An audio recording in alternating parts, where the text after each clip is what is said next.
Selamat sore menjelang malam Bapak Ibu Saudara-saudari yang terkasih di dalam Tuhan Yesus Kristus. Mengucap syukur dan terima kasih kepada Tuhan di mana kita masih diberikan kesehatan, kekuatan, bahkan kesempatan untuk dapat datang beribadah kepada Tuhan dan juga melayani Tuhan. Sebelum kita masuk dalam ibadah, bagi yang membawa HP supaya di-silentkan atau dimatikan. Terima kasih untuk kerjasamanya. Kita akan mulai ibadah ini dengan pujian Tuhan berada di bait sucinya.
Kita masuk saat teduh. Saat teduh dimulai. Mazmur nomor 72 ayat 3. Inilah firman Tuhan. Kiranya gunung-gunung membawa damai sejahtera untuk bangsa dan bukit-bukit membawa kebenaran. Amin. Saat teduh selesai. Saudara-saudari persilakan bangkit berdiri. Kita akan menyanyikan lagu Natal yaitu nomor 88. Karena Natal sudah dekat, kita akan menyanyikan pujian Natal nomor 88. Dunia gemar dan soraklah.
Marilah kita berdoa. Kita mau datang ke hadapan Tuhan. Kita memohon atas pengampunan segala dosa-dosa dan pelanggaran kita. Kita masuk di dalam doa. Terpujilah Allah Bapa yang bersemayam di dalam kerajaan sorga. Allah yang telah menciptakan langit dan bumi beserta segala isinya. Dan Allah yang kami sembah di dalam Putramu Tuhan kami Yesus Kristus, Tuhan dan Juru Selamat secara pribadi kami. Bapa di surga, kami mau mengucap syukur karena pada petang ini kembali Engkau menghimpun setiap kami untuk datang ke hadirat-Mu yang kudus untuk menyembah Engkau di dalam roh dan kebenaran. Kami juga memohon ampun atas segala dosa-dosa kami yang dapat menghalangi penyembahan kami pada malam hari ini. Dan kami juga memohon Bapa agar Engkau berkenan atas penyembahan kami, agar Engkau yang memimpin ibadah ini dari awal sampai akhir. Terima kasih Bapa di surga. Kami mohon agar Engkau mempersiapkan lubuk jantung kami untuk menyembah Engkau lewat puji-pujian, persembahan, bahkan firman Tuhan yang boleh kami dengar. Terima kasih Bapa di surga. Inilah doa kami, hanya dalam nama Tuhan Yesus. Kami mau mengucapkan doa Bapa kami bersama-sama. Bapa kami yang di surga, dikuduskanlah namamu, datanglah kerajaanmu, jadilah kehendak-Mu di bumi seperti di surga. Berikanlah kami pada hari ini makanan harian kami, dan ampunilah kami akan kesalahan kami, seperti kami juga mengampuni orang bersalah kepada kami. Dan janganlah membawa kami ke dalam pencobaan, tetapi lepaskanlah kami dari yang jahat. Karena Engkaulah yang punya kerajaan dan kuasa dan kemuliaan sampai selama-lamanya. Amin. Gloria Patri.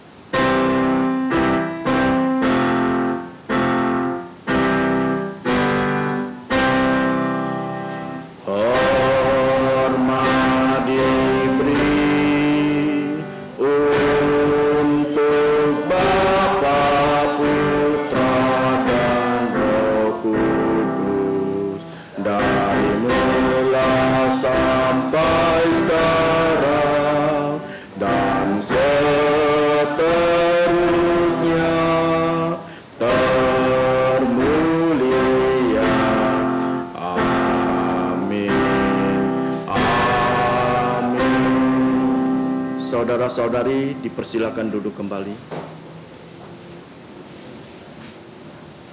Selanjutnya dipersilakan kita membuka Alkitab kita yang terdapat di Kitab Wahyu pasal 21 ayat 1 sampai 8. Silakan buka Alkitabnya di Kitab Wahyu pasal 21 ayat 1 sampai dengan 8. Kita akan membacanya secara bertanggapan atau bergiliran. Saya di sini baca yang pertama, saudara-saudari baca yang kedua, seterusnya di dua ayat terakhir, yaitu di ayat 7 sama ayat 8, marilah kita sama-sama membacanya. Bagi yang baru datang, persilakan buka Alkitabnya di Kitab Wahyu pasal 21 ayat 1 sampai dengan 8. Saya akan mulai. Lalu aku melihat langit yang baru dan bumi yang baru, sebab langit yang pertama dan bumi yang pertama telah berlalu, dan laut pun tidak ada lagi. Dan aku melihat kota yang kudus Yerusalem yang baru turun dari sorga, dari Allah yang berhias bagaikan pengantin perempuan yang berdandan untuk suaminya. Lalu aku mendengar suara yang nyaring dari tahta itu berkata, lihatlah, kemah Allah ada di tengah-tengah manusia, dan ia akan diam bersama-sama dengan mereka. Mereka akan menjadi umatnya, dan ia akan menjadi Allah mereka. Dan ia akan menghapus segala air mata dari mata mereka, dan maut tidak akan ada lagi. Tidak akan ada lagi perkabungan, atau ratap tangis, atau duka cita, sebab segala sesuatu yang lama itu telah berlalu. Ia yang duduk di atas tahta itu berkata, lihatlah, aku menjadikan segala sesuatu baru, dan firman-Nya, tuliskanlah, karena segala perkataan ini adalah tepat dan benar. Firman-Nya berbagi kepadaku, semuanya telah terjadi. Aku adalah Alfa dan Omega, yang awal dan yang akhir. Orang yang haus akan kuberi minum dengan cuma-cuma dari mata air kehidupan. Sama-sama, barang siapa menang, ia akan memperoleh semuanya ini, dan aku akan menjadi Allahnya, dan ia akan menjadi anakku. Tetapi orang-orang penakut, orang-orang yang tidak percaya, orang-orang keji, orang-orang pembunuh, orang-orang sundal, tukang-tukang sihir, penyembah-penyembah berhala, dan semua pendusta, mereka akan mendapat bagian mereka di dalam lautan yang menyala-nyala oleh api dan belerang. Inilah kematian yang kedua. Berbahagialah orang-orang yang kesukaannya membaca, merenungkan dan menjalankan firman Tuhan. Selanjutnya kembali kita memuji Tuhan. Kembali kita memuji Tuhan nomor 108. Hai mari berhimpun. Ini adalah lagu Natal. Silakan buka 108.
Selanjutnya kita akan menghafal ayat hafalan.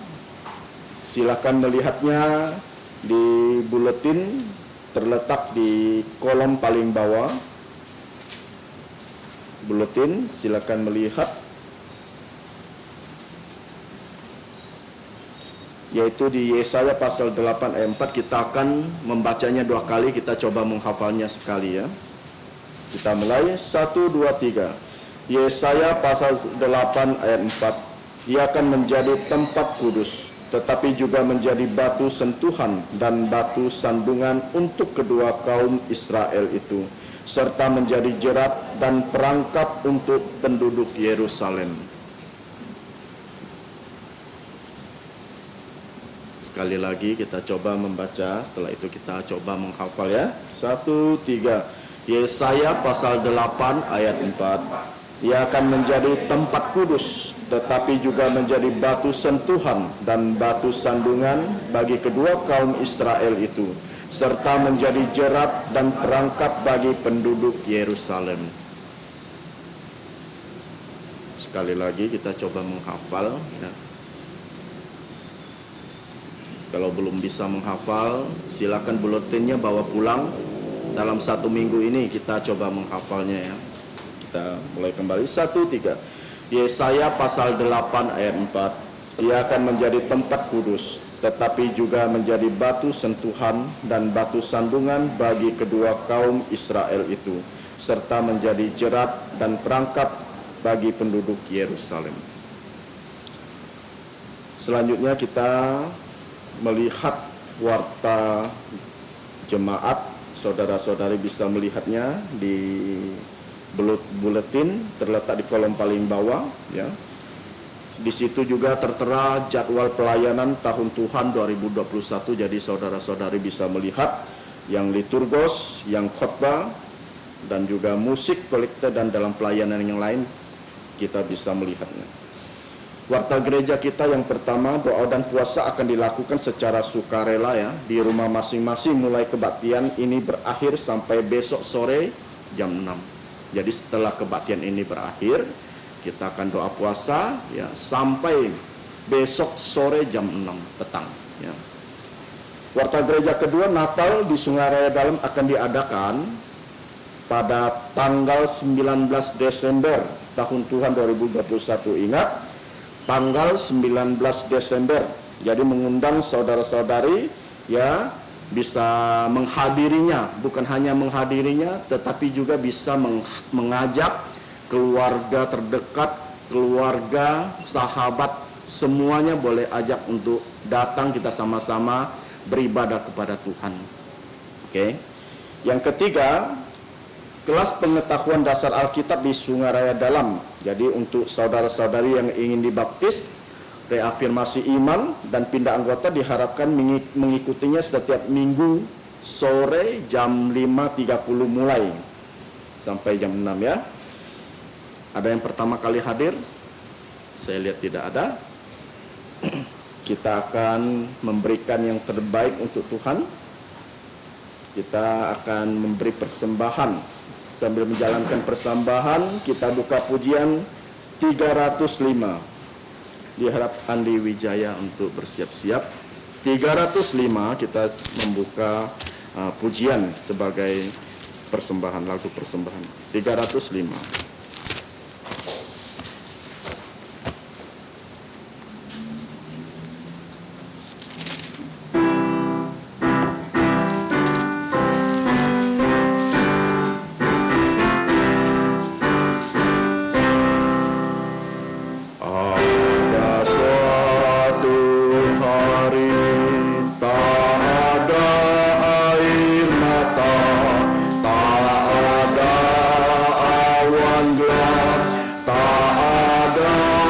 Kesusahan bersama Dia di sorga, di tepi pantai emas. Saatnya hari yang penuh mulia, saat jumpa Tuhan, hari yang penuh mulia.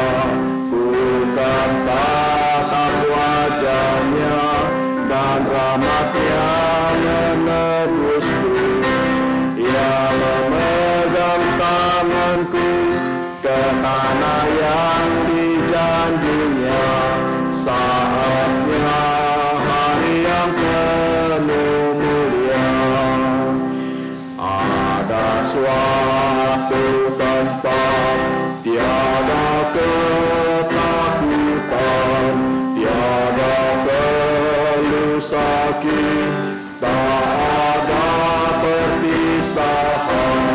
Tuhanku disalibkan dan ku mau bersamanya. Saatnya hari yang penuh mulia.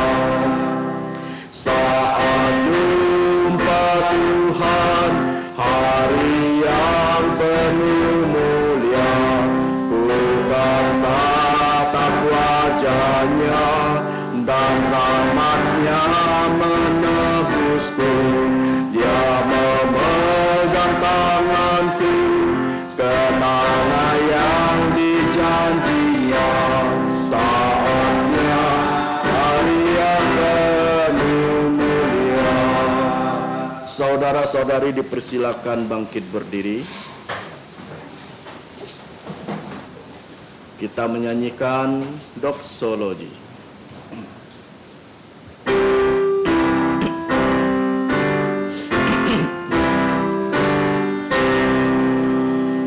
Puji Allah sumber berkat, puji Dia semua ciptaannya. Puji Dia para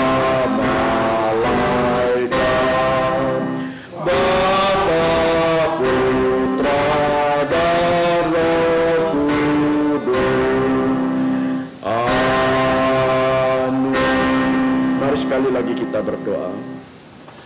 Terpujilah Allah Bapa yang bersemayam di dalam kerajaan sorga, Bapa sumber segala berkat yang sudah memberkati kami, baik itu berkat jasmani maupun berkat rohani. Dan di tengah-tengah ibadah ini Bapa, dengan lubuk jantung yang bersukacita, dengan lubuk jantung yang bersyukur, kami mau menyembah Engkau lewat persembahan ini. Ini semata-mata adalah bentuk ucapan syukur kami atas berkat-berkat yang sudah kami terima hari lepas hari. Cara khususnya berkat keselamatan yang sudah kami terima pribadi lepas pribadi. Terima kasih Bapa di surga, kiranya Engkau berkenan atas persembahan kami, dan Engkau berkati tangan-tangan yang sudah memberi dengan rela dan sukacita. Dan ajarkanlah kami Bapa untuk mempersembahkan hidup kami sebagai korban yang hidup, yang berkenan di hadapan Allah Bapa di surga. Kami juga berdoa untuk persembahan ini agar dapat dipakai untuk perluasan pekerjaan-Mu di berbagai tempat, cara khususnya di Pos PI Serdam ini. Terima kasih Bapa di surga. Ampuni segala dosa pelanggaran kami, hanya di dalam nama Tuhan Yesus kami sudah berdoa. Amin. Silakan duduk.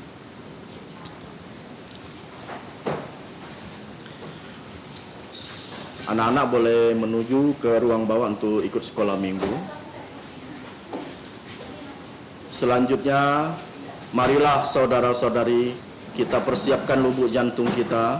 Kita mau menerima kebenaran firman Tuhan. Kebenaran firman Tuhan pada malam ini akan disampaikan oleh penginjil Rudi Rus dengan tema Langit Baru, Bumi Baru, Yerusalem Baru. Kepada hambanya kami persilakan. Selamat malam, saudara-saudari kasih dalam Tuhan. Kita bersyukur dapat menyembah Tuhan di dalam roh dan kebenaran, di dalam kebaktian matahari terbenam ini. Sebelum kita masuk dalam firman Tuhan, mari kita berdoa. Bapa di surga, kami bersyukur hari ini di mana kami sudah disertai Engkau dari pagi hingga malam hari ini, pergantian hari ini, kami dapat menyembah Engkau. Ya Tuhan, kami mohon sekarang kami akan melakukan firman-Mu, berikan kami hikmat agar kami dapat mengerti firman-Mu dan kami dapat menyimpan dan melakukan kehidupan dalam kehidupan sehari-hari. Terima kasih Bapa, ampuni segala dosa dan kesalahan kami berdoa dan bersyukur dalam nama Tuhan Yesus. Amin. Kita sering mendengar istilah timur jauh, ya, Far East. Apa itu timur jauh? Kalau kita cari di Wikipedia, timur jauh itu adalah istilah yang digunakan untuk menuju wilayah Asia Timur atau Rusia Timur Jauh dan Asia Tenggara, bahkan Asia Selatan. Terkadang Far East itu dikaitkan dalam persoalan ekonomi dan budaya. Itu Far East ya. Jadi kita dengar Far Eastern Bible College itu adalah memang wilayah kita Asia Tenggara. Ya, Far East. Jadi sekarang kita juga sering mendengarkan istilah dengan abjad E, N, dan I, ANE, ya, Ancient Near East, yaitu timur dekat kuno. Ya, timur dekat kuno, ya, yaitu adalah rumah dari awal peradaban, kira-kira sesuai dengan modern, ya, yaitu Timur Tengah atau Mesopotamia. Yang sekarang itu Irak. Mesopotamia yaitu daerah diapit oleh dua sungai. Meso itu tengah-tengah, Potamus itu sungai. Jadi daerah yang diapit oleh dua sungai, Sungai Efrat dan Tigris. Kalau kita mau lihat ke peta. Dan kita lihat lagi bisa di barat daya, Tenggara Turki, Iran, Timur Laut Suria, Kuwait, Mesir, Mesir kuno, Iran kuno itu Elam, Media, Persia, dan lain sebagainya. Jadi itu ada istilah dengan Ancient Near East. Nah sekarang kita mau sedikit bahas tentang Middle East, daerah Timur Tengah. Apa itu daerah Timur Tengah? Daerah Arab. Arab itu keturunan Ismail. Sebenarnya mereka masih ada kerabat dengan orang Yahudi, keturunan Israel. Ya, dari satu sumber yaitu Abraham, yaitu dari Hagar dan juga Sarah. Hagar melahirkan Ismail dan Sarah itu melahirkan Ishak. Jadi sebenarnya tuh mereka itu saudara, tapi sekarang mereka perang saudara. Jadi perlu kita ketahui ya. Nah, sekarang kita lihat di sini negara Timur Tengah. Nah, sekarang saya mau sedikit membahas negara Timur Tengah. Jadi kenapa sekarang Timur Tengah itu berbeda dengan Timur Tengah zaman dulu? Zaman peradaban kuno, abad pertengahan, berbeda dengan zaman modern. Nah, daerah Timur Tengah ya, sekarang yang dulunya kita zaman abad pertengahan kita melihat Timur Tengah itu daerah yang tidak punya prospek, tandus, panas, bahkan panasnya itu melebihi 40 derajat Celcius. Kita aja di sini 38 udah bilang wah panas, apalagi di sana ya 40 derajat Celcius ke atas, udah luar biasa panasnya. Tidak berprospek orang bilang. Tetapi di zaman sekarang di abad modern ya, negara Timur Tengah itu jauh melebihi negara-negara yang ada di dunia. Kenapa saya bilang begitu? Ada faktanya. Nah, sekarang faktanya apa? Akhir-akhir ini ya, baru-baru ini ada seorang putra mahkota, pangeran dari Arab Saudi bernama Mohammed bin Salman. Boleh lihat di internet siapakah dia. Nah, Mohammed bin Salman itu dia mempunyai suatu angan atau suatu cita-cita atau keinginan. Karena dia putra mahkota, pasti kalau Raja Salman meninggal dia akan menduduki tahta sebagai Raja Arab Saudi. Kita tahu negara Arab Saudi, negara Saudi Arabia adalah negara yang kaya dengan minyak. Bahkan pendapatan dari pelancong yang mau ke sana, ya orang mau berziarah itu begitu banyak dan uangnya nggak habis-habis. Nah, Pangeran Mohammed ini ya, atau putra mahkota Mohammed bin Salman ini, dia mempunyai suatu ide. Pada tahun 2030 dia akan membuat sebuah kota yang tidak pernah dibayangkan oleh manusia dari awal peradaban manusia sampai sekarang. Ya, 2030. Berarti kurang lebih 10 tahun atau 9 tahun lagi. Jadi pada tahun 2030 ya, putra mahkota yang bernama Mohammed bin Salman ini, dia mau mendirikan sebuah kota yang super duper mewah. Orang bilang Singapura mewah, tidak ada apa-apanya. Dia akan mendirikan sebuah kota yang termahal, terhebat di dekat perbatasan negara Yordania, masih di tepi laut Mediterania. Dia menamakan kota itu adalah kota Neom. Kota Neom ya. Nah, dan kota Neom ini ya, dia kalkulasikan akan memakan biaya berapa? 1 triliun, 2 triliun, 1 triliun? Bukan 100, 6.600 triliun. Pernah bayangkan uang seperti itu? 6.600 triliun, 1 triliun 1.000 miliar, 1 miliar 1.000 juta. Bayangkan, uang sebanyak itu dari mana? Ya mereka negara kaya. Tahun 2030. Nah, kita lihat di sini, kota Neom, ya. Dan kita lihat kalau kota dari kosakatanya Neom itu dapat saya coba mencari apa arti Neom itu. Bisa diambil dari bahasa Inggris neo atau new, baru, bisa diambil dari bahasa Yunani ya bernama yaitu neos, baru, secara kronologi baru ya, yaitu pengertian waktu yang lebih mutakhir artinya ya. Baru artinya tidak sama dengan yang lama ya, baru ini. Dan hanya bentuk reproduksi dari bentuk yang lama, dibarukan artinya. Jadi kata neos ini. Dan yang ketiga, saya mencoba mencari kosakata yang lagi tren negara sekarang, negara Korea Selatan.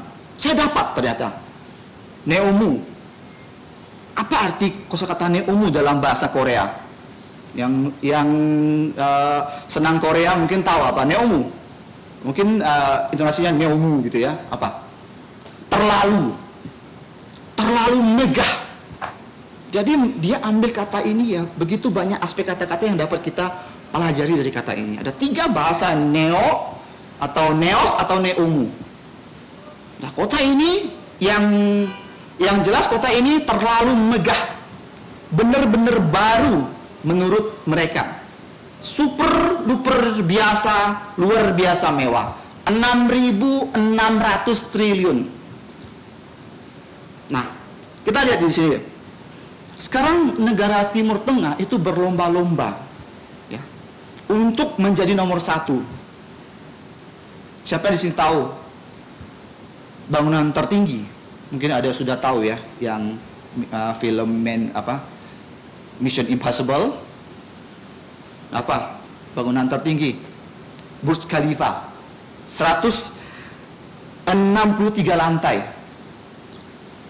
Tingginya kurang lebih 1 km, 830 meter. Negara Dubai. Dan sekarang kita lihat lagi negara Abu Dhabi. Mesin ATM-nya dilapis emas. Bahkan yang keluarnya bukan dolar, bukan euro, bukan pound sterling, bukan dolar Australia, itu nggak ada apa-apanya. Jauh. Apa yang keluar? Kalau kita masukkan kartu, kita ambil. Keluarnya emas, 1 kilo. Bayangkan, luar biasa peradaban manusia sekarang. Tetapi secara rinci yang saya tadi sebutkan, itu tidak ada apa-apanya dibandingkan dengan yang nanti akan kita bahas, yaitu langit baru, bumi baru, Yerusalem yang baru. Tidak ada apa-apanya. Nah, sekarang kita lihat di sini, ya. Bahkan ada satu lagi yang saya ketinggalan, yang mutakhirnya. Negara Timur Tengah terkenal dengan tempat yang panas. Dia bisa membuat suatu wilayah ya menjadi tempat salju. Dan di situ bisa main ice skating. Bisa kebayangkan nggak? Negara yang panas, tapi dia ciptakan tempat yang bisa ada saljunya.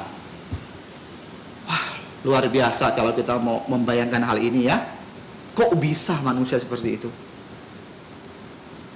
Jadi inilah yang saya di sini bukan untuk mengagung-agungkan negara Timur Tengah, tetapi ini kenyataan bahwa negara di Timur Tengah sekarang peradabannya jauh lebih tinggi daripada kita semua.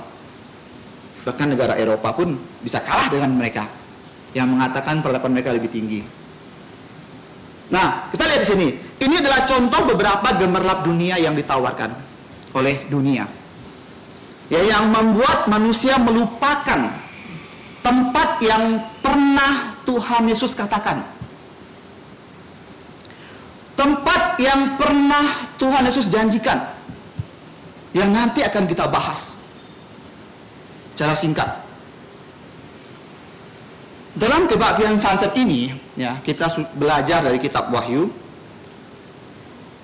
Dari pasal pertama sampai yang pasal ke-20. Dan sekarang kita akan mempelajari pasal yang ke-21. Banyak pendeta penginjil yang menghindari berkhotbah di kitab Wahyu.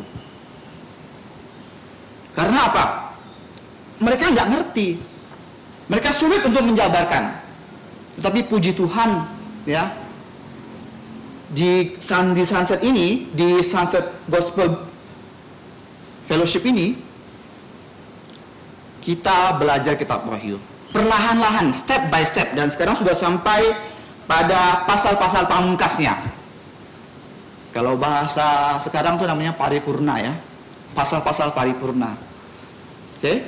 Nah, kita lihat sekarang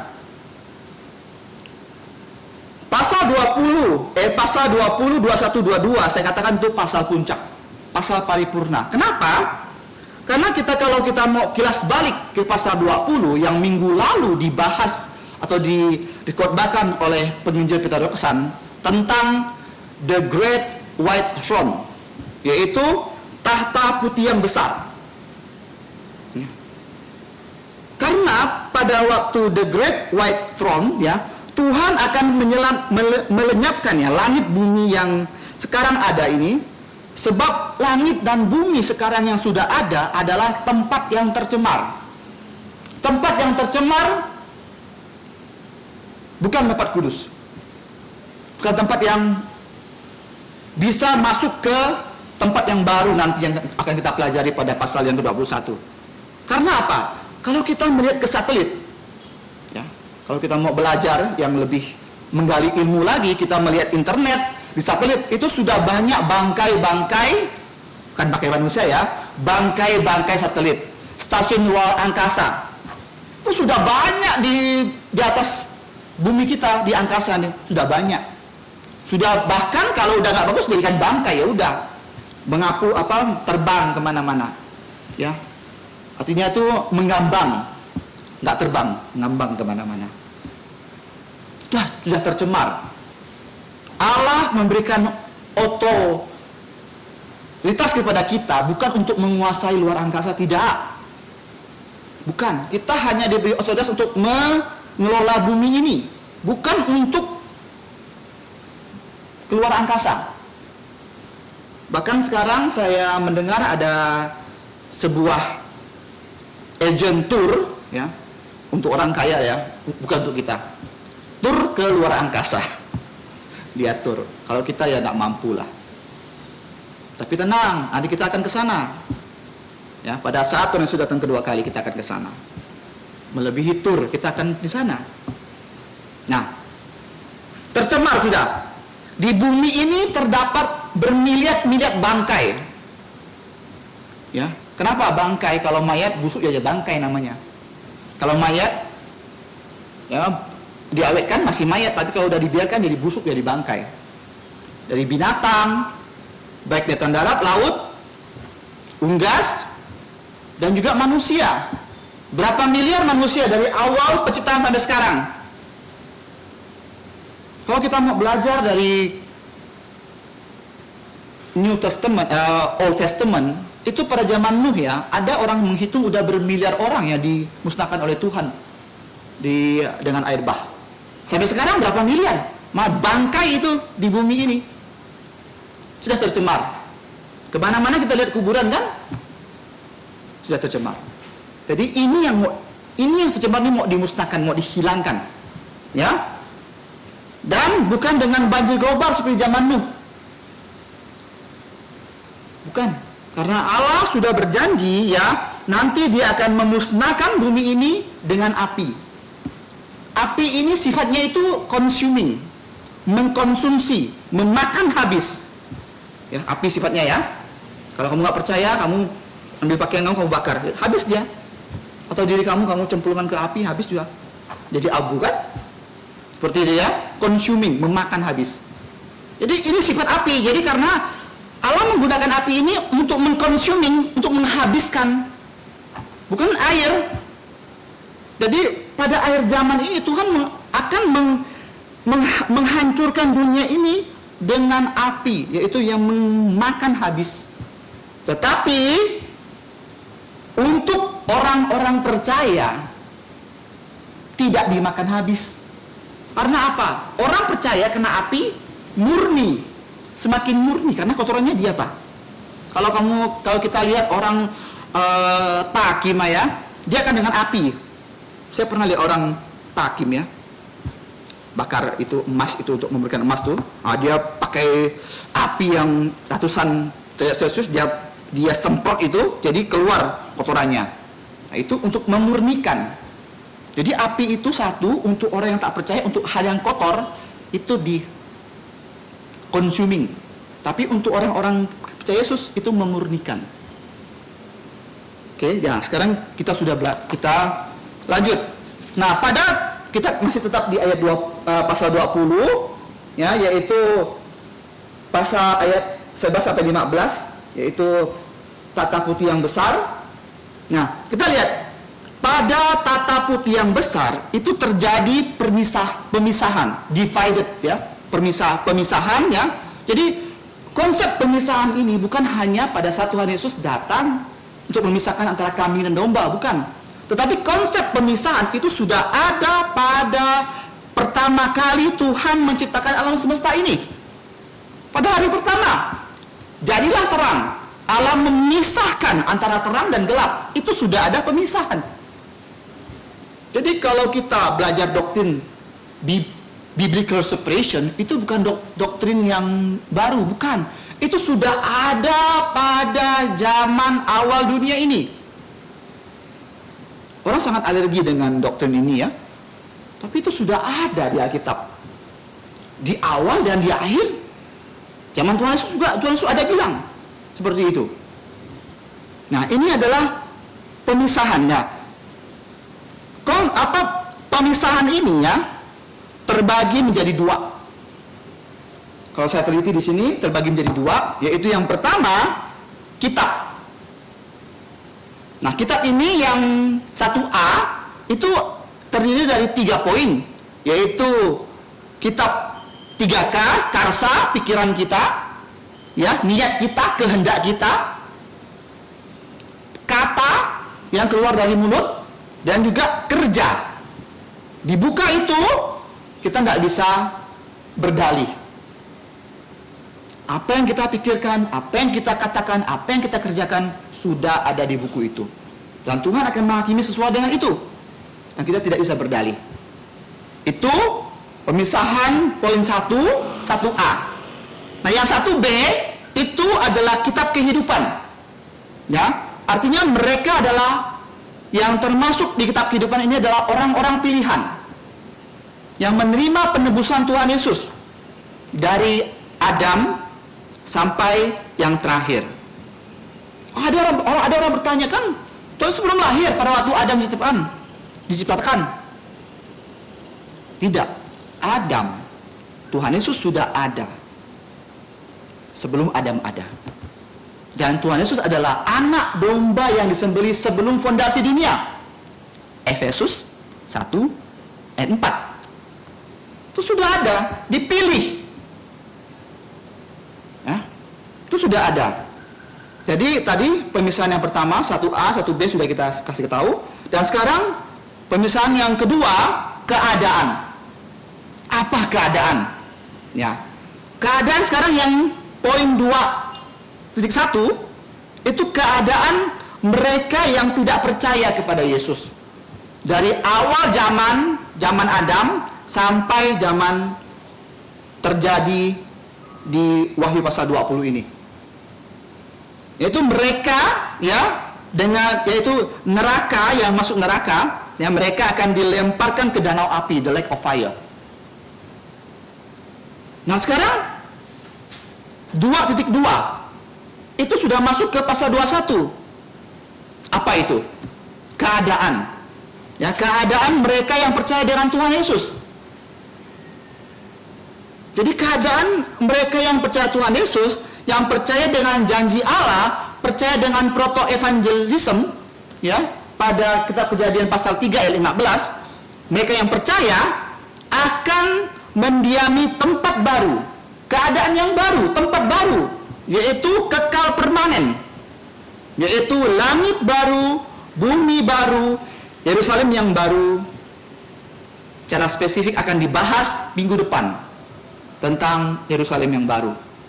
Bagaimana arsitekturnya, ya, bagaimana materialnya, akan dibahas di situ. Nah, mengapa saya katakan di sini pada pasal 21 ini langit baru, bumi baru ini kekal permanen? Kekal, saya tekan permanen lagi.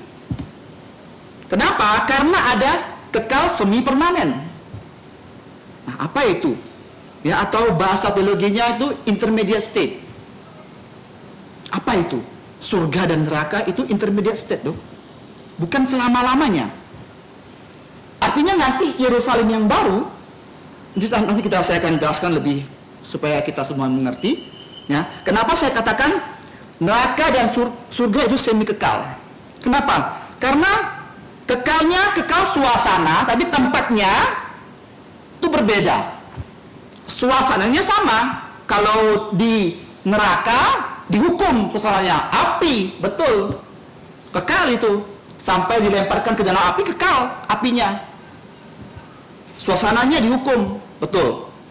Tetapi kita lihat sekarang yang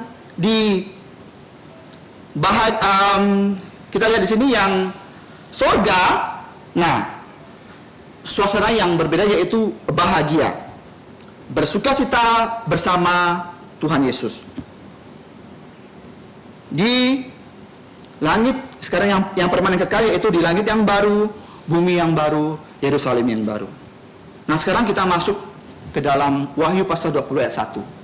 Ya, ada 8 ayat kita akan bahas secara singkat. Nah, sekarang kita lihat di sini.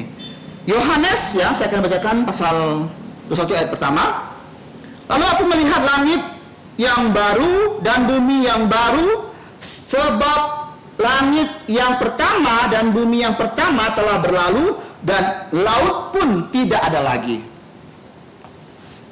Kita lihat di sini, ya.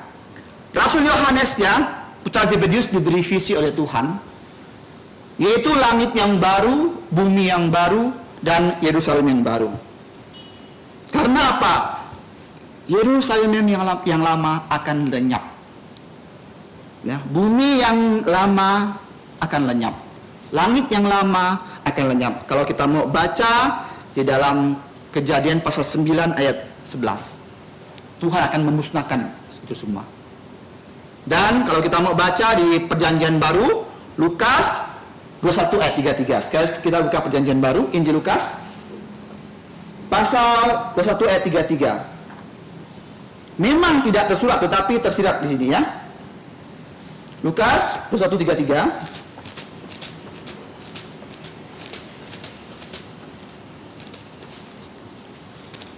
Dikatakan di sini. Oke, dia tersurat juga, ya. Tersurat dan tersirat, ini jelas. Langit dan bumi akan berlalu, tetapi perkataan-perkataanku tidak akan berlalu.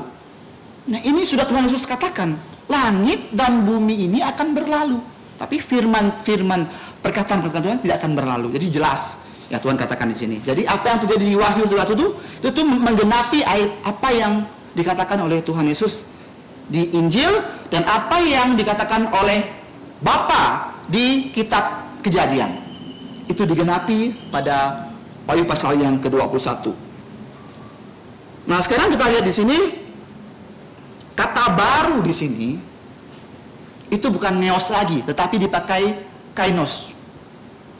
Nah, kainos ini, ya, itu baru, ya, secara mutu, secara kualitas, secara kualitatif, bukan baru secara kronologi. Kalau baru secara kronologi, nanti tidak akan lama lagi. Misalnya begini, secara kronologi, misalnya begini, saya baru beli HP ini baru. Tapi nanti 2 tahun lagi, ini jadi HP lama, kan?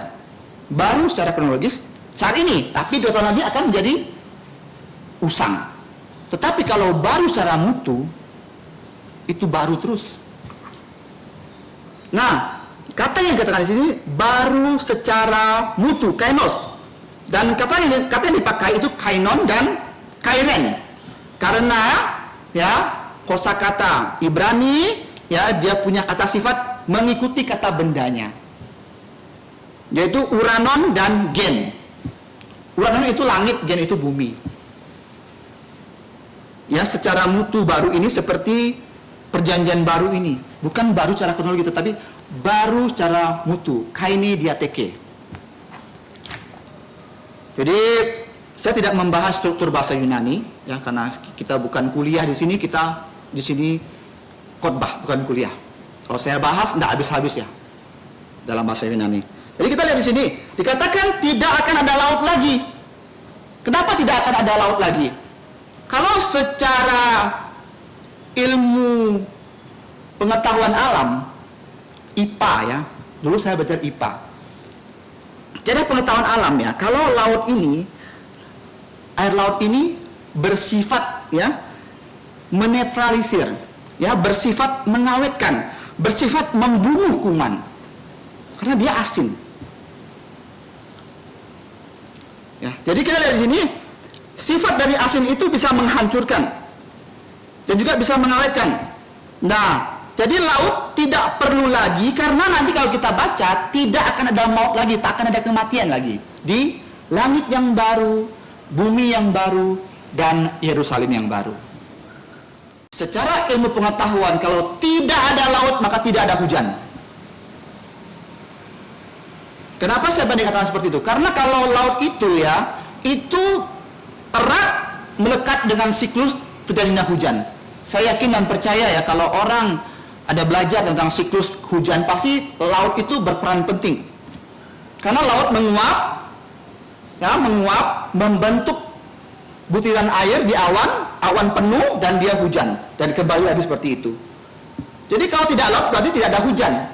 Mungkin di Yerusalem yang baru, bumi yang baru, langit yang baru tidak ada hujan. Karena laut tidak ada lagi. Itu kalau kita mau bahas secara ilmu pengetahuan. Untuk jelasnya nanti tunggu kita alami ya, kita baru tahu kenapa tidak ada laut lagi ya. Tidak pasti ini ya. Cuman seperti itu kalau kita mau bahas secara ilmu pengetahuan, secara pikiran manusia yang terbatas ini. Karena Tuhan tidak terbatas. Kita nggak tahu apa sebenarnya maksud Tuhan tidak ada laut lagi. Jadi ada dua alasan. Yang pertama tidak ada kematian, yang kedua ya tidak akan ada hujan lagi. Nah sekarang kita lihat lagi. Nah sekarang kita lihat di sini ya, ayat yang ke 2a. Saya akan bacakan Wahyu 21:2a. Mungkin kita akan sedikit lebih lama ya. Tidak apa-apa, kita mungkin ya lama sedikit 5 menit atau 10 menit lah ya. Nah, sekarang kita lihat di sini. Wahyu pasal 2a, dan aku melihat kota yang kudus, Yerusalem yang baru turun dari surga dari Allah, yang berhiaskan bagaikan pengantin perempuan yang berdandan untuk suaminya. Nah, kita lihat di sini ya. Rasul Yohanes melihat kota kudus, kota suci, yaitu Yerusalem yang baru, yang turun dari surga, yaitu merupakan kota yang sempurna secara ukuran, kota kubikal, panjang tinggi lebar sama. Ya. Secara material, secara arsitektur itu akan mengalahkan kota Neom. Tidak ada apa-apanya. 6.600 triliun rupiah itu tetap apa-apanya nanti kalau kita melihat Yerusalem yang baru. Akan melebihi nilai nominalnya di kota Neom. Melebihi nanti. Ya. Nah, kita akan lihat di sini, dan kita akan melihat kalau kita mau belajar bangunan spesifiknya, arsitekturnya, materialnya atau bahannya, kita akan belajar nanti minggu depan di ayat 9 sampai ayat yang ke-27. Itu ada batu permata yang begitu banyak macam. Orang dunia ini cari permata, cari intan ya, itu mahal. Nanti di Yerusalem baru, tiang-tiangnya segala bangunan itu dari batu-batu yang tadi yang berharga itu. Bayangkan, kalah kota Neom kan? Kalah pasti. Ya. Dan kita lihat lagi pasal ayat yang ke-2b. 2b mengatakan yang berhias bagaikan pengantin perempuan yang berdandan untuk suaminya. Ini sedikit saya agak menyimpang ya. Hari ini tepat tahun yang lalu, tanggal 5 bulan 12 2020, itu hari tunangan adik ipar saya. Kenal semualah, dia bendahara kita, saudari Seling. Hari tunangan dengan saudara Adi, saya masih ingat betul. Hari ini tepatnya tahun lalu. Nah, dan Adi ini teman saya. Belasan tahun yang lalu saya sudah kenal dia. Sebelum kalian kenal dia, saya sudah kenal dia. Dan mereka dipertemukan oleh Tuhan. Dan setelah tanggal 5 ini, seminggu kemudian tanggal 12 mereka menikah. 12, saya masih ingat. Ya. Kita lihat di sini, saya masih ingat betul pada waktu saya menjemput saudari Seling. Dia berdandan begitu anggun, yang tidak pernah saya lihat. Luar biasa, karena dia berdandan untuk suaminya yang terbaik. Untuk suaminya kan? Tapi perempuan yang sekarang beda. Kalau dia reunian dengan temannya, teman SD, teman SMP, dia akan berdandan semaksimal mungkin paripurna. Tapi di rumah depan suaminya, ajak adul. Ini yang salah konsepnya.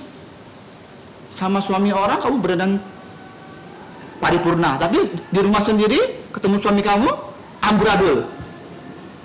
Ini yang salah. Jadi kalau sama, cantik di luar, cantik di dalam juga. Ya, ini saya sedikit menyimpang.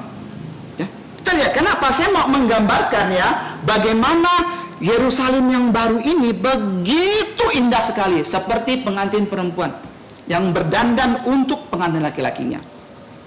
Maksimal, cantik luar biasa, anggun. Kita adalah mempelai perempuan Kristus, gereja, sedangkan Yesus adalah mempelai pria. Oleh karena itu kita harus berikan yang terbaik untuk mempelai pria. Betul tak?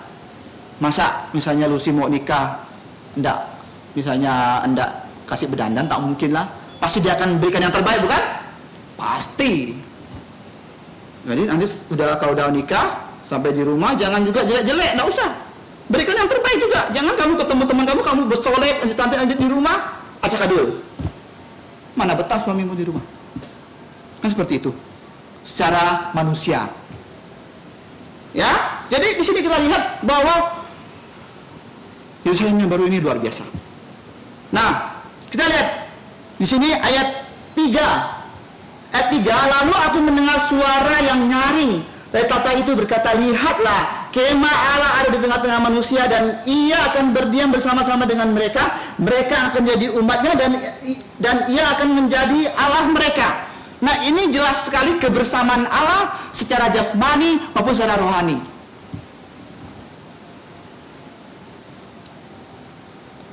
Allah bersama-sama dengan manusia ini paripurnanya, puncaknya. Ya, berbeda pada waktu Yesus memberikan amanat agung. Ia akan bersama-sama secara rohani, bukan jasmani. Karena nanti yang di dunia yang menjalankan misi bukan Yesus, tetapi Roh Kudus sebagai direktur misinya. Dan pada Yerusalem yang baru ini adalah kebersamaan Yesus bersama umatnya, Immanuel yang sebenar-benarnya, yang secara jasmani maupun secara rohani. Nah, kita lihat ayat yang keempat. Dan ia akan menghapus segala air mata dari mata mereka, dan maut tidak akan ada lagi. Nah, betul kan? Tidak akan ada maut kan? Tak akan ada kematian kan? Tadi saya bilang.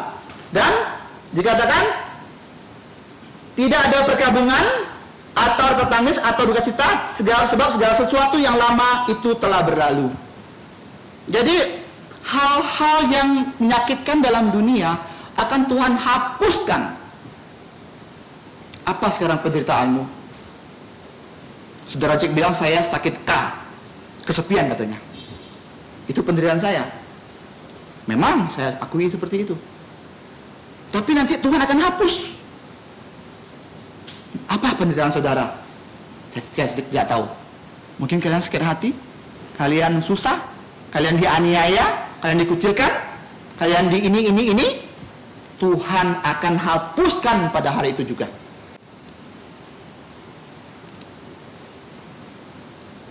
Ingat saudara-saudariku, Matius 6:33. Yang ada di dunia ini akan berlalu. Dan Tuhan bilang apa? Carilah dahulu hal kerajaan surga dan kebenarannya. Itu yang utama. Yang plus dalam dunia ini, yang Tuhan tambahkan nanti. Karena yang plus ini bukan utama. Yang lain-lainnya ini bukan utama. Nanti akan sirna. Yang utama adalah kerajaan Allah. Jadi ini ya, karena dunia ini sementara ya. Semua sesuatunya apa yang kita punya, mau handphone barulah, motor barulah, ya, apa yang barulah, nanti pun lama. Saya masih ingat 2 tahun yang lalu, saya beli Vivo V19. Sekarang Vivo V23. Dalam 2 tahun naik 4 generasi. Bayangkan. Saya bilang, wah ini udah jadul. Sekarang V23. Wih, luar biasa ya, cepatnya berlalu ya. Jadi tidak ada yang baru dalam dunia ini. Semuanya ya kosong. Saya minta waktu 10 menit lagi ya. Oke. Nah, sekarang kita lihat di sini. Ayat yang kelima, ia yang duduk dari atas tahta itu berkata, lihatlah, aku menjadikan segala sesuatu yang baru, dan firman-Nya tuliskanlah, karena segala perkataan ini adalah tepat dan benar. Yesus meminta putra Zebedius untuk menuliskan semuanya ini karena ini adalah kebenaran dan setia. Artinya pasti terjadi. Kata serba baru di sini kaina, yang berasal dari kata kainos, sama ya, baru secara mutu, bukan baru secara kronologi. Dan kita lihat di sini Tuhan Yesus mengatakan, firman-Nya lagi kepadaku, semuanya telah terjadi, aku adalah Alfa dan Omega, yang awal dan yang akhir. Orang yang haus akan kuberi minum dengan cuma-cuma dari mata air kehidupan. Jadi Alfa dan Omega itu abjad Yunani. Alfa itu abjad Yunani yang pertama, yang terakhir Omega. Sekarang virus COVID-19 sampai Omikron. Ada berapa lagi ya kira-kira Omikron ya? Ini saya coba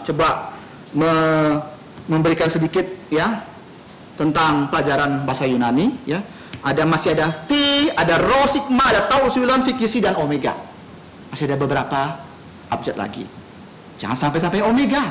Ini Omikron aja udah serem, apalagi sampai Omega. Melalui beberapa tahap lagi. Nanti setelah selesai orang semua hafal Yunani. Dari Alpha, Beta, Gamma, Delta, Eta, Theta, Iota, Kappa, Lambda, Mu, Nu, Omikron, panjang lah pokoknya. Kita berdoa semoga COVID ini cepat berlalu. Ya, dan juga Tuhan akan memberikan kita air kehidupan secara cuma-cuma. Ya. Jadi sekarang kita melihat di sini sudah selesai. Sudah selesai artinya semuanya telah terjadi. Dalam bahasa Inggris itu finish atau done. Itu bentuk lampau. Finish itu done, yang sama seperti yang Tuhan Yesus katakan pada waktu dia disalib. Sudah selesai. Tapi selesai di sini artinya karya penebusan nanti. Pada waktu Tuhan Yesus disalib itu ada karya penebusan, tapi nanti selesainya apa? Benar-benar semua selesai. Semua sudah selesai. Nah, kita lihat di sini. Pas ayat yang ke-7. Ayat yang ke-7 dikatakan, barang siapa menang, ia akan memperoleh semuanya ini, dan aku akan menjadi Allahnya, dan ia akan menjadi anakku. Ya, di sini yang menang di sini adalah orang-orang yang percaya Tuhan Yesus. Yang menang melawan bujuk rayu dari si iblis untuk ikut dengan dia. Dan kita di sini akan menjadi ahli waris bersama-sama dengan Tuhan Yesus. Dan kita yang tadi kita baca yaitu kita akan mewarisi langit yang baru, bumi yang baru, dan Yerusalem yang baru. Nah, ayat yang ke-8. Oke, sebentar lagi. Ayat ke-8, tetapi orang-orang penakut, orang-orang yang tidak percaya, ya, orang-orang keji, orang-orang pembunuh, orang-orang sundal, orang-orang tukang sihir, penyembah berhala, pendusta, mereka akan mendapat bagian mereka di dalam lautan yang menyala-nyala oleh api atau danau api. Inilah kematian yang kedua. Nah, kalau kita mau list di sini ada 8 ya. Ada 8 golongan orang yang di list oleh Tuhan Yesus. Ya, yang pertama adalah orang penakut. Jadi saya mencoba melingkan dengan 10 perintah Tuhan Yesus. Saya mencoba melingkan hal itu. Ini menurut pemikiran saya ya, tidak tepat seperti itu. Tapi menurut saya, untuk kita gampang mengingatnya. Nah, orang yang takut itu orang yang tamak. Pas 10 perintah di perintah yang ke-10, larangan yang ke-10. Takut, mereka akan khawatir, akan curang, akan tamak, ya, mau punya orang yang lain. Ya, takut, susah lah seperti itu. Yang tidak percaya itu sama dengan 10 perintah yang pertama. Mereka tidak percaya bahwa hanya ada satu Allah. Mereka menyembah ilah yang lain. Jangan ada Allah lain di hadapanmu.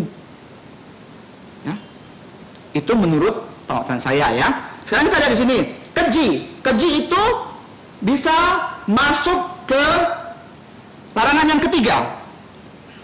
Kenapa orang keji? Karena mereka menggunakan nama Tuhan untuk membunuh orang. Ini nabi nama Tuhan, saya membunuh kamu.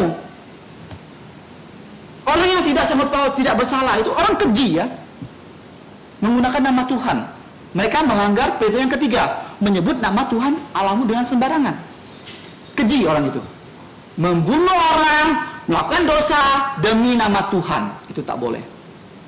Yang keenam jelas membunuh, melanggar perintah yang keenam, jangan membunuh. Selanjutnya ahli sihir, mereka itu adalah pencuri, mencuri kemuliaan Tuhan. Mereka menggunakan sihir seolah mereka itu Tuhan. Jadi mereka mencuri kemuliaan Tuhan, mereka melanggar perintah yang ke-10, ke-8, maaf. Dan juga dikatakan lagi penyembah-penyembah berhala, ya melanggar hukum yang kedua, jangan membuat patung. Dan kita lihat di sini ada lagi, mereka adalah pendusta. Ya, pendusta, saksi palsu, mereka melanggar larangan yang ke-9, jangan bersaksi palsu, bersaksi dusta. Dan yang ketiga, lihat, mereka dan juga ada orang Sunda atau pelacur. Ya, itu mereka melanggar hukum yang ke-7, jangan berzina. Jadi saya mencoba membandingkan dengan ke-8 kriteria ini dengan 8 larangan dari Tuhan. Yang 2 itu kan anjuran, 4, 5, ya, hormati orang tua dan hari sahabat kan. Yang lain itu saya coba membandingkan dengan Wahyu pasal 21 ayat 8 ini. Tidak persis, tetapi coba untuk mengingatnya seperti itu, lebih gampang. Jadi puji Tuhan malam hari ini kita sudah belajar dengan singkat, ya. Wahyu pasal yang ke-1 ayat pertama sampai ayat ke-8 tentang langit baru, bumi baru, dan Yerusalem yang baru. Kalau Tuhan izinkan minggu depan kita akan belajar tentang spesifik tata ruang, arsitektur dan juga material di Yerusalem yang baru. Kita belajar, ya, yaitu bagaimana Tuhan akan menghapuskan semua air mata. Tuhan akan memberikan kita kebahagiaan yang paripurna. Mari kita berdoa. Bapa di surga, terima kasih buat hari ini. Kami bersyukur Tuhan, di mana kami sudah belajar dari kitab Wahyu pasal 21 ayat 1 sampai 8.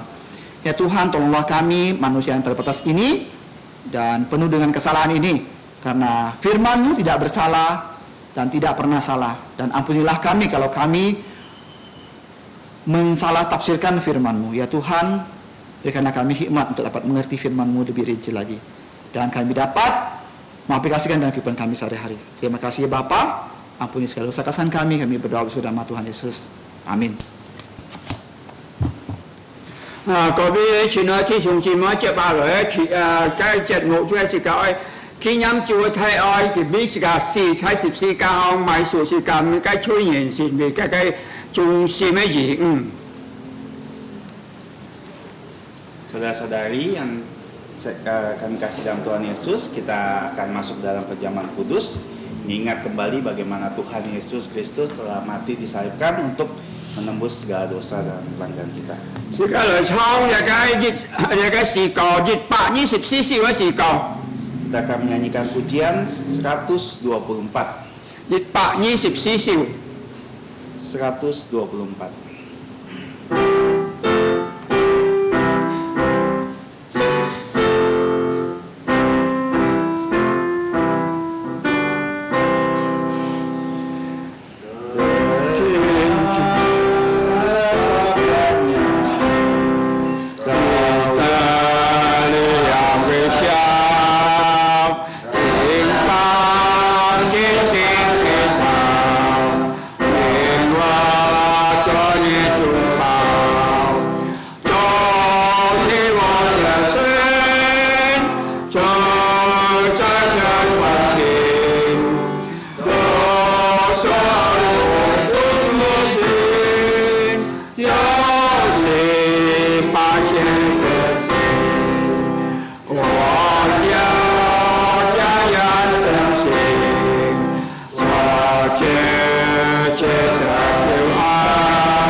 ว่าหลายสิกาคอนยิชูสินกินมาไทยปุยิม20 จอง20 7ต่อ37 Selanjutnya, มาไทย20 จอง20 7ต่อ37 selanjutnya kita akan membuka bersama-sama firman Tuhan dari Matius 26 ayat 26 sampai 30.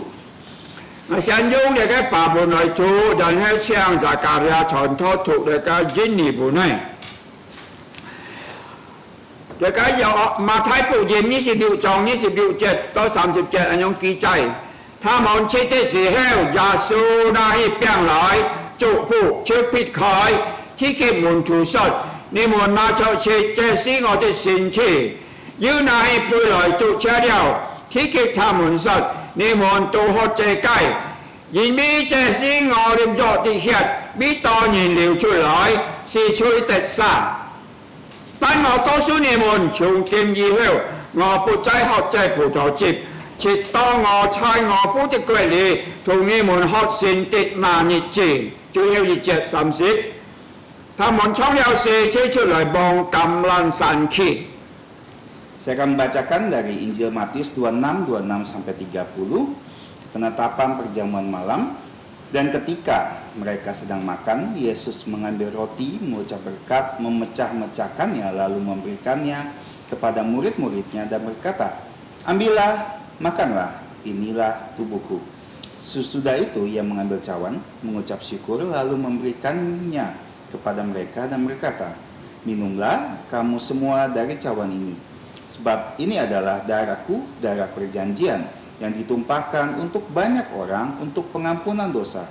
Akan tetapi aku berkata kepadamu, mulai dari sekarang aku tidak akan minum lagi hasil pokok anggur ini sampai pada hari aku meminumnya, yaitu yang baru, bersama-sama dengan kamu dalam kerajaan Bapakku. Sesudah menyanyikan nyanyian pujian, pergilah Yesus dan murid-muridnya ke Bukit Zaitun. Amin.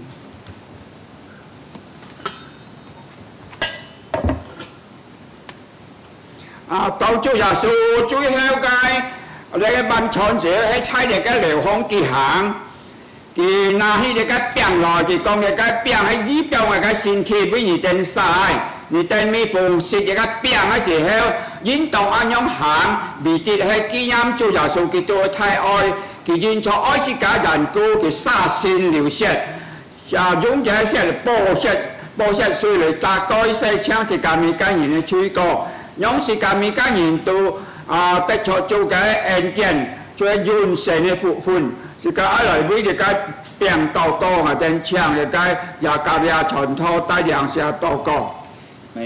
Mari kita bersama-sama lagi berdoa. Bapa kami yang ada di atas kerajaan surga, Bapa yang kami sembah dan kami muliakan di dalam nama Putramu, Juru Selamat kami Tuhan Yesus Kristus, yang waktu di bumi Dia telah menyerahkan nyawanya di kayu salib untuk mengampuni dosa kami dan menebus kami dari dosa. Dengan bagaimana Ia mati di kayu salib, mencurahkan darahnya yang berharga dan diberikan secara cuma-cuma untuk yang percaya. Dan hari ini kami bersyukur bahwa kami dapat bersama-sama datang ke meja perjamuan-Mu, sehingga kami bisa mengenang kembali kisah dan kejadian ini. Kiranya Engkau yang tolong kami sebagai pemberita-pemberita Injil yang mengabarkan berita ini kepada setiap orang yang ada di lingkungan kami dan di seluruh bumi. Kami berdoa dan bersyukur, ampuni kami akan dosa pelanggaran kami, hanya di dalam nama Tuhan Yesus Kristus. Amin. Amin.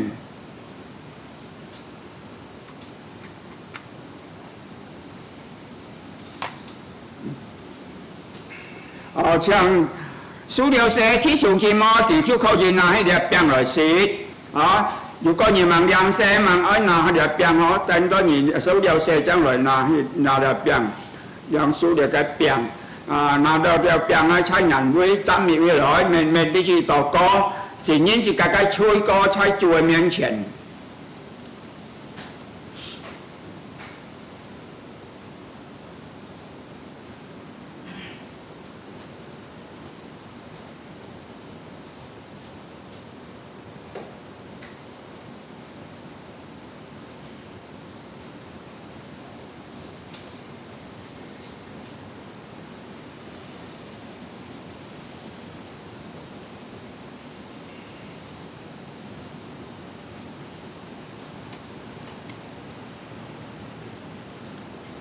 Sekarang contoh kami ini sim langsung dekat piang. Mari kita sama-sama bersyukur dan berterima kasih pada Tuhan. Kita mau menerima roti ini sekarang langsung dekat piang.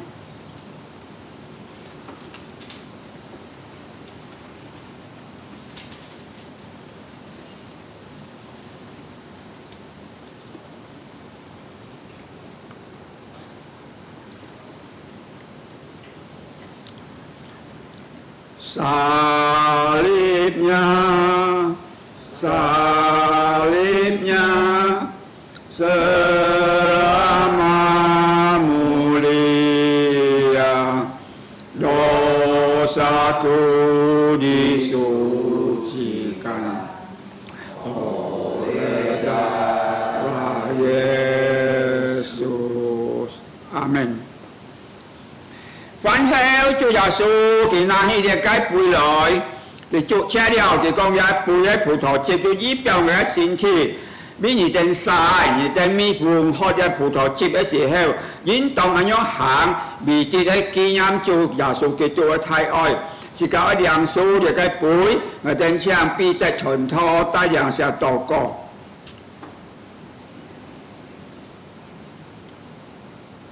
Bapa kami di surga, kami kembali datang mengucap terima kasih karena kasih-Mu yang besar telah memberikan kami karunia keselamatan melalui Tuhan Yesus. Kami juga mengucap terima kasih untuk Tuhan Yesus yang telah menyerahkan perjamuan kudus, perjamuan malam terakhir sebelum Dia disalib kepada para rasul dan kepada gereja yang Tuhan Yesus dirikan di muka bumi. Dan kami berterima kasih Bapa, perjamuan kudus dapat dilangsungkan di kota Pontianak, tepatnya di Sungai Raya Dalam. Orang-orang yang sudah percaya Yesus diberi kesempatan untuk menerima roti.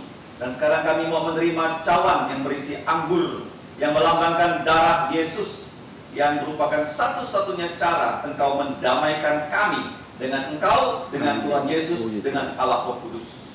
Karena kami Aaron berdosa. Hanya dengan darah Yesus yang telah menetes di atas bukit Golgota, bukit tengkorak, bukit yang mengerikan, dosa-dosa kami dapat dihapus. Ya Bapa, kami memang orang yang berdosa. Pikiran kami melanggar Taurat-Mu. Perkataan kami tidak sesuai dengan firman-Mu, apalagi perbuatan kami. Ampuni dosa kami ya Bapa. Amin. Hapus dengan darah Yesus. Dan kami percaya darah Yesus bukan hanya dapat menghapus dosa kami. Kami mau membawa berita gembira ini kepada orang-orang di Kalimantan Barat. Banyak yang belum percaya Yesus. Pakailah kami ya Bapa. Seperti Engkau memakai para rasul Petrus, Rasul Paulus dan kawan-kawan. Orang-orang yang sederhana bisa mengabarkan Injil sampai ke ujung bumi, ke kota Roma, berhadapan dengan kaisar yang kejam. Tolonglah kami Bapa. Di masa pandemi COVID ini, berikan kami kesempatan mengabarkan Injil. Karena kami tahu Tuhan Yesus segera datang. Tuhan Yesus akan memberikan kami pelayanan perjamuan kudus, akan bersama-sama kami minum lagi dari pokok anggur. Suatu kabar yang sangat menggembirakan. Tolong kami ya Bapa, dapat setia kepada Engkau melalui firman-Mu, melalui teladan Tuhan Yesus. Demikian doa kami Bapa, dalam nama Yesus kami berdoa dan berterima kasih. Amin.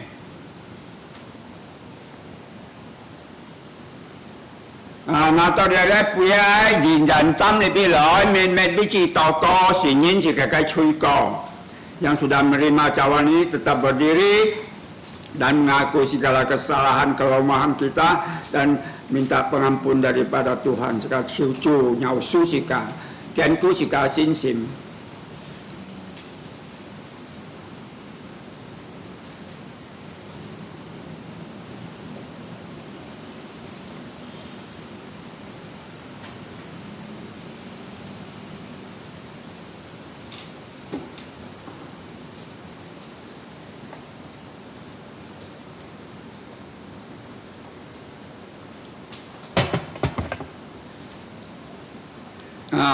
Sika chứ chè rồi chuẩn chỗ cầm ấy xìm yang su để cái bùi chung ấy phủ tổ chịp 以表达suci itu pohiat secang saya cuy. Mari kita bersyukur dan berterima kasih pada Tuhan. Kita mau menerima cawan ini. Sekarang yang sudah kayak pui.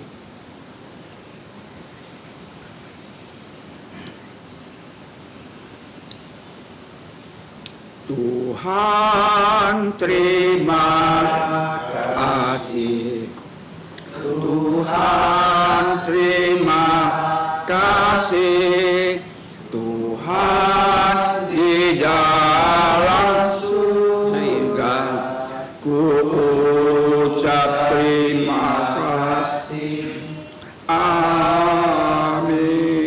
是家一邊小輩，一邊來倉講彩事個124兆嘅1節到ที่3節。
是家人人争吵，是家杨树由先见里面所引起的祝福。但因我做耶穌基督恩惠，天父上帝慈愛，聖靈的感通與交通，上受熱中之上門同在，從今時一直到永永遠遠。阿門，阿門頌。